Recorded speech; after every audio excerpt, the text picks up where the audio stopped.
Some decent campaigns away from the club, but the question is, what next for these players? We'll see Antony in the UEFA Conference League final, Marcus Rashford, maybe Aston Villa without Champions League football. We'll see what happens there, and then Jadon Sancho could be coming back to Manchester United. So welcome you back inside our studio. Let's start first, Ian, with Antony. Goes to Real Betis among a few January signings, and has absolutely been sensational. Yeah. What do you think happens with Antony? They didn't end up getting Champions League in the end. Do you think that ruins the chance for him to go back to Betis? And what next for him? Yeah, very intriguing now. Obviously, you have a UEFA final to look forward to in a Betis jersey. Very good to see a smile back on this player's face, first and foremost. It looked to me like he was sad, he looked depressed, and mentally sometimes we forget. These are human beings after all, okay? When you're not playing football, what it can do to you, it can impact you, whether it be injury or whether it be the fact that you're simply not in favour. Statistics don't lie. I mean, the goals that he scored, Witty, 9 goals and very effective with his goals, 4 of them coming in the Conference League.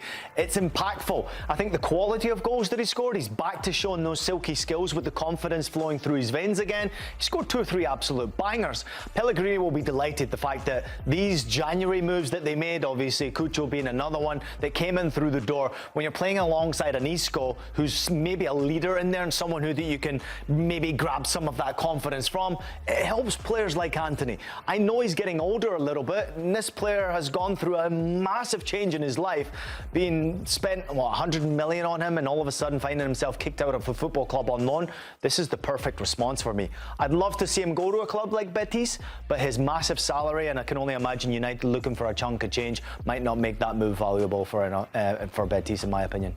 Now, if he were to come back to Manchester United, do you think it could be different, or do you think that relationship has gotten to the point where Amorim wouldn't even want him, couldn't fit him into his team?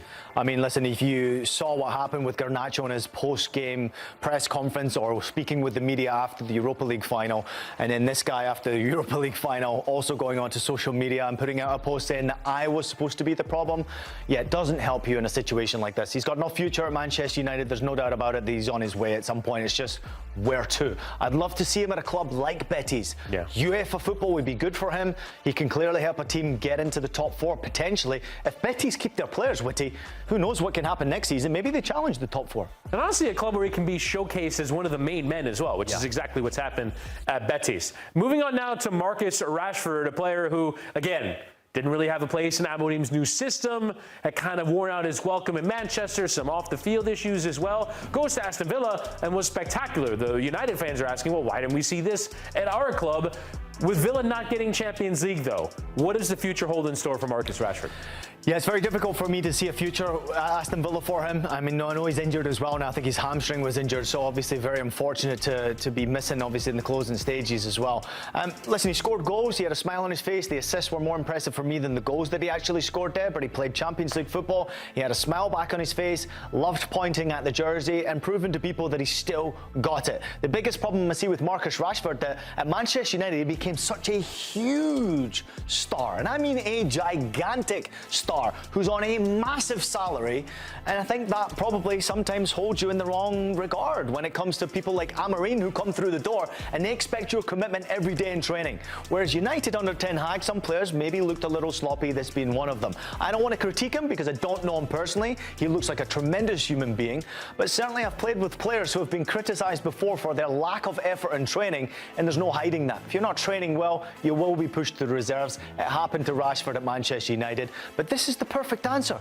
Go out on loan, showcase exactly what you've got. I think someone's going to drop a good 50 million and take him. Yep, we'll see what club that might be. And the last one will be Jadon Sancho. Looked like he was on his way to Chelsea. There are reports now that Chelsea will pay the fee required so that they don't have to complete that buy option to bring him full-time to Stamford Bridge.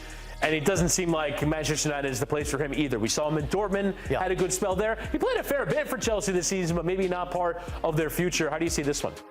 Very good in the UEFA competition as well. I think he had 5 assists in UEFA competition, which was quite impressive. That's where obviously he looked like he was more impactful in 7 appearances, and obviously has the final to look forward to as well. 40 matches, 4 goals, 8 assists across all comps is okay. It's good. It's decent. However, unfortunately for Jadon Sancho, his massive salary, right? 339 and Rashford Rashford, you can say the same. $339,000 a week for Jadon Sancho. If you're getting no return from him, there's no future there. Chelsea were obviously stumping up a lot of that. They weren't stumping up all of that salary. So therefore, it's down to what does Jadon Sancho want?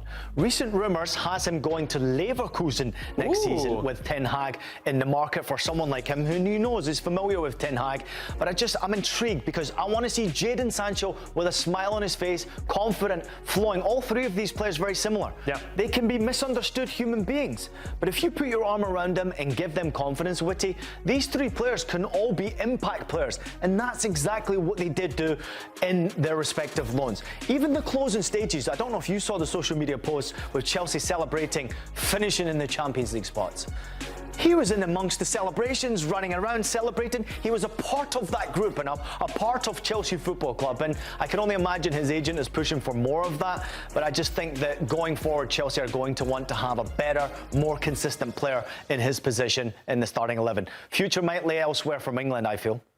Yeah, I feel like Borussia Dortmund, it's just there. He was so good, especially in that Champions League semi-final last year, but you just wonder if maybe he can get back there or somewhere else in Germany. Dortmund have already said, no, we're not interested. And I think that's a big problem. I wanted to see that too, but there's only so many times you can go back to a club. Leverkusen would be a good fit though, right? Because there's no pressure. He can turn up when he wants and when he doesn't want. But I think if you get a smile back on his face, he'll be a deadly player. He was once in the Bundesliga before.